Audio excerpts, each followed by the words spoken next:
Hi everybody, I hope you're all doing really well. Back today to do the end of the year book tag. Currently filming this on the 28th of September, and as you can see, I've got my spooky ghost jumper on. She's back. I hadn't spoken much today and now I'm really hearing how sinusy I sound. I'm not actually that bad. I just feel like something is creeping in, so I probably need to film while I can. But even with feeling a little bit sick, autumn is my favourite time of the year, especially because I love the build up to Christmas. I love getting cozy, I love wrapping up warm. The leaves are changing colour, and so I had to do the dedicated book tag to these last 3 months of the year. So let's just get straight into these questions, starting with, are there any books you started this year that you need to finish? And the answer to that is no. I do have books that I am currently reading, but none of them are left over from the beginning of the year because, as you may know if you've been watching my videos, during August I made it my mission to read through my entire TBR. So now I'm at a point where I'm just cycling through new books, which is really nice. Currently I am about 2/3 of the way through The Ornithologist's Spiel Guide to Love by India Halton. As you see, I've got a library copy here. One of the nice things about running through your TBR is that I don't feel any guilt whatsoever in going to my library because I currently don't feel beholden to a bunch of other books that I've bought previously. This being said, I have bought books, obviously I have. I have just picked up the door-to-door bookstore, so this will be my next physical read once I finish the India Halton. I don't know anything about this book, despite the fact that it says it was an international bestseller. Not heard anybody talking about it, but I saw it face out. It looked really intriguing, and earlier this month I finished reading What You Were Looking For Is in the Library, which has a very similar concept, where that book is about a librarian who is able to pick the perfect book for her customers. This is about a door-to-door bookseller who is able to pick the perfect book. Just sounds really lovely and wholesome, and I'm keen to see what the differences are. Question number 2 is, do you have an autumnal book to transition into the end of the year? So I have just finished off The Pumpkin Spice Cafe by Laurie Gilmore, and I'm kind of in two minds as to whether or not I continue with the rest of the series because I'm not sure how into it I am. You know, it was enjoyable, it kind of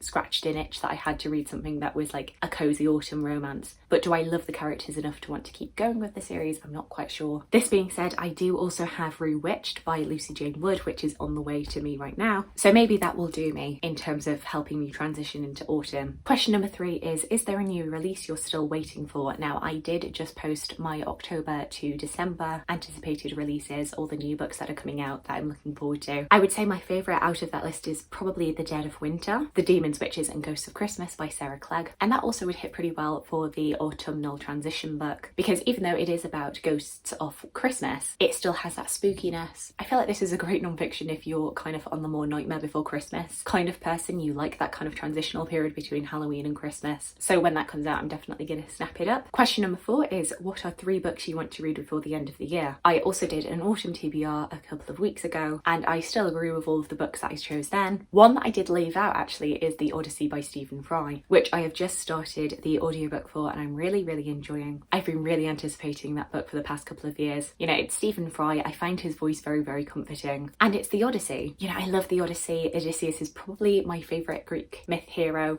Yes, a problematic fave, but you know what? We all have problematic faves. Mine just happens to be Odysseus. Other than that, I'm fairly happy to do some mood reading and just let books find me. This being said, I do have a few audiobook holds on at my library, which I would quite like to get through by the end of the year. Those holds being Sparrow by James Hynes, The Palace by Gareth Russell, which is a history of Hampton Court, as well as Demon Copperhead by Barbara Kingsolver. I've kind of put off that book. I feel like it was just a little bit too hyped, but since I did read David Copperfield last year, it's kind of back on my radar. I'm a little bit more interested. I don't know, I feel like that's just one of those books that's just not gonna live up to the hype for me. It might not be my kind of thing. But as I say, since my library have the audiobook, I might as well give it a try. Question number 5, is there a book you think could still shock you and become your favourite book of the year? I feel like I say this every year and I feel bad for saying it, but I always feel like I go into books with pretty low expectations so that I can be surprised. So I find it hard to think, okay, what is a book that I am so sure is going to be a favourite? I don't know necessarily that I have one because that just feels like a way to be disappointed, but I think if I do have one, it is probably Hera by Jennifer Saint. We know I love a myth retelling, and Jennifer Saint, though I did find her Ariadne disappointing, I really enjoyed Electra and Atalanta, and Hera just sounds like it's going to be right up my street. I've been really intrigued by this myth retelling. I don't know why I've put it off, and also recently my housemate has read it and she absolutely loved it. So yeah, I really want to get to Jennifer Saint's retelling of Hera, the Queen of the Gods, and see what her take on her is. And then the final question is, have you already started making reading plans for 2025?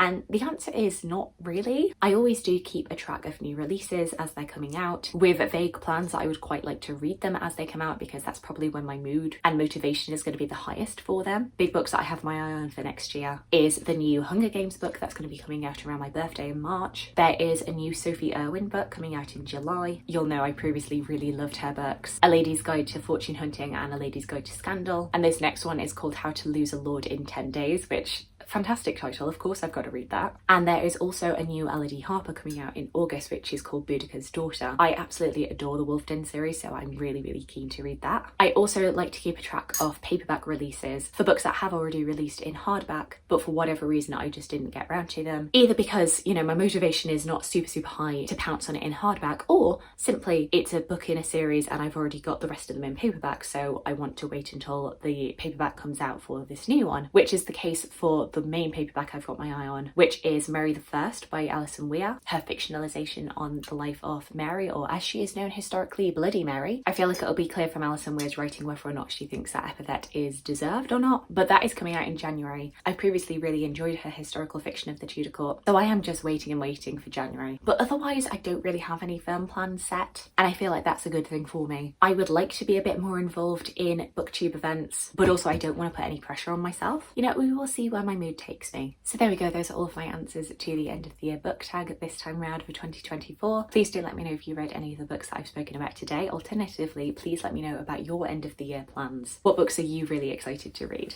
I would love to hear from you. I hope you're having a fantastic day, and I look forward to talking to you again soon. Thanks. Bye.